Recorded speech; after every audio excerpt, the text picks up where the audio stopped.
I think is part of what's driving this. How this will impact CBDCs and stablecoins. I think CBDCs and stablecoins are just different transactional rails that are more in the control of either the commercial bank in the form of stablecoins, or the fintech in the form of stablecoins, or the government in terms of central bank digital currencies. And so I think the trend towards central bank digital currencies and stablecoins is part of deglobalization. Yeah, I think you're right. I think the key here is the amount of adoption that we're starting to see. Obviously, the United States could lead the way with that, with some stablecoin regulation, especially getting into maybe the banks starting to, I think, become much more familiar and also trusting of where that market is going. I want to get to that in a second. I know that Chainlink has partnered with Swift in the past. There is a countdown to the ISO 222 coming soon. I think it's later this fall. Tell us a little about what that means for Chainlink, and are you guys set for being able to hit that deadline? I think it's in November. Yeah, we're set. We already work with ISO 20022 messages now, as well as the old messages. So we work with the old messages, the 15 and the Yeah. 20022.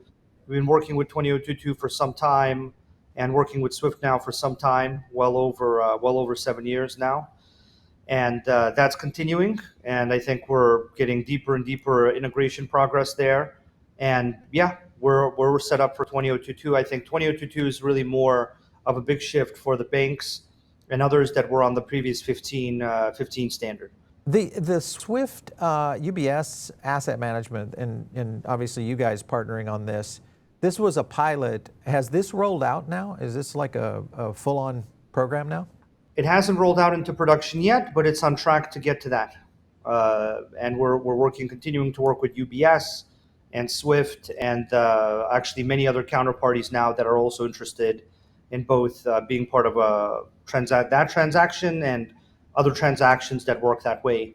And generally, this has been our view that all of these existing systems like Swift don't need to really go away. They just need to be made compatible with blockchains.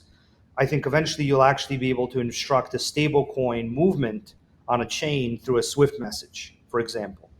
And so this is the kind of work that we're doing with them, where we allow the Swift signing infrastructure and the Swift ISO 20022 standards, and even the Swift routing infrastructure and messaging infrastructure to be reused for the purposes of signing blockchain transactions and interacting with blockchains. Because I don't feel that people fully understand what Swift is. It's actually a member-owned kind of technology cooperative that redistributes its profits back to its owners. So it's actually much more decentralized than people think. And it's actually not as for-profit as people think. And it's basically the world's largest private key signing infrastructure that signs the most value moving between the world's banks.